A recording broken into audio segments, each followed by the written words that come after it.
કેન્દ્રીય મંત્રી અને પોરબંદરના સાંસદ ડોક્ટર મનસુખ માંડવિયાએ પોતાના મત વિસ્તારની મુલાકાત લીધી હતી। જેતપુર અને શીલ ખાતે વિકાસ કાર્યોના લોકાર્પણ બાદ તેમણે રાણાવાવ અને કુતિયાણામાં ભાજપ કાર્યકર્તાઓ સાથે બેઠક પણ કરી હતી। માંડવિયાએ સંગઠનને મજબૂત કરવા માટે આહવાન કરતા કહ્યું કે માત્ર ભાષણોથી નહીં પણ લોકોના કામ કરવાથી જીત મળશે।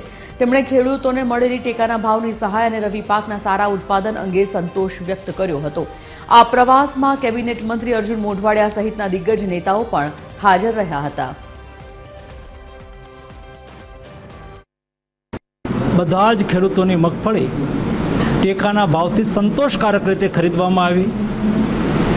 ખેડૂતોને સ્વાભાવિક રીતે એનો ફાયદો થયો અને નવી સિઝનની અંદર શિયાળુ પાક પણ આ વિસ્તારની અંદર સારો છે અને પછી પણ શિયાળા પાક પછી પણ ચોમાસા પહેલાં મગ અને અડદનો પણ એક પાક લઈ શકાશે એ વાત મને કહી તો મને સંતોષ થયો। ખેડૂત સુખી તો રાજ્ય સુખી અને રાજ્ય સુખી તો રાષ્ટ્ર સુખી। પ્રધાનમંત્રી શ્રી મોદીજીના વિચારોથી પ્રેરિત ગુજરાત વિકસી રહ્યું છે।